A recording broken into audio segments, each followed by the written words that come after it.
DC port, then there is only one combination of on-off possible.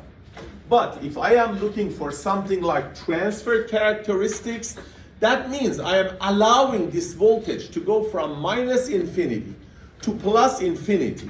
And depending on the values, I may have a range where a diode is on, and a range that the diode is off, and a range that maybe it's back again on. So that's the reason we need to study all the steps. Now, one thing as a trick that I always recommend when you have confidence is that look at the circuit and leave the most challenging or most complex circuit analysis for the last. Because we learned that our job is mostly to find the conditions. The output voltage is usually trivial to calculate. These conditions are the ones that require circuit analysis. Therefore, if you leave the challenging part, which is usually on for the last, then you don't need to calculate the condition. You go into the other 3 rows and say, okay, I have already covered VI in this range. The remaining will be the VI in that range. Also, now this is a special problem that I made it easy for putting 2 of the diodes like that. But one other trick that I teach you that divides the level of work by half is that, let's say I have a circuit like this. And then I want to be very similar to that circuit, except I'm going to put a resistor, let's say 1 kilo ohm, 4.7 kilo ohm, and then there is -2.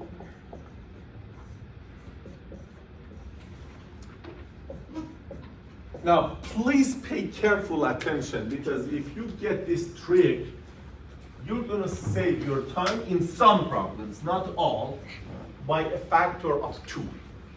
Here, what I argue is that if D2 is on,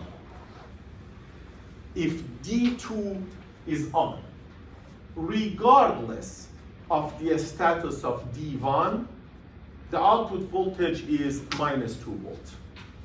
Does everybody agree or not? If this diode is on, I'm going to replace it with a short circuit.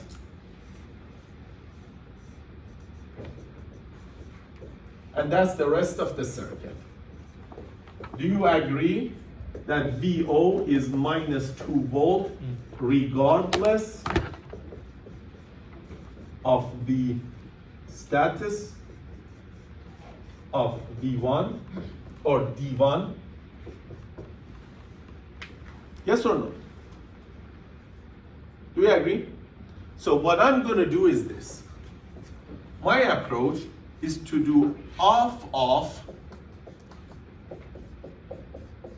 then I'm going to do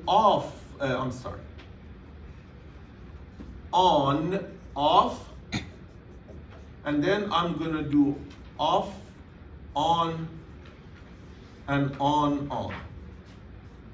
And what I'm going to do is I'm going to mix these 2 rows and say this is -2 volt,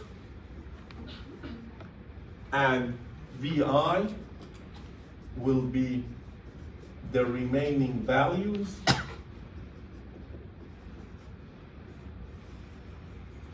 from the top 2 rows.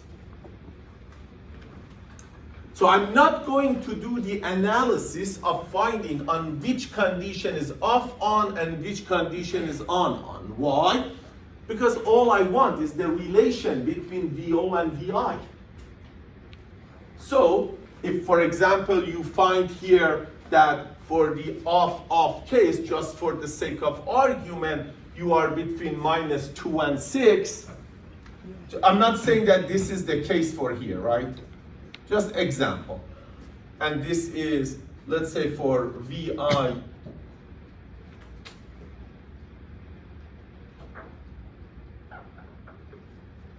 just for the sake of argument. Suppose you did the analysis and you found these two.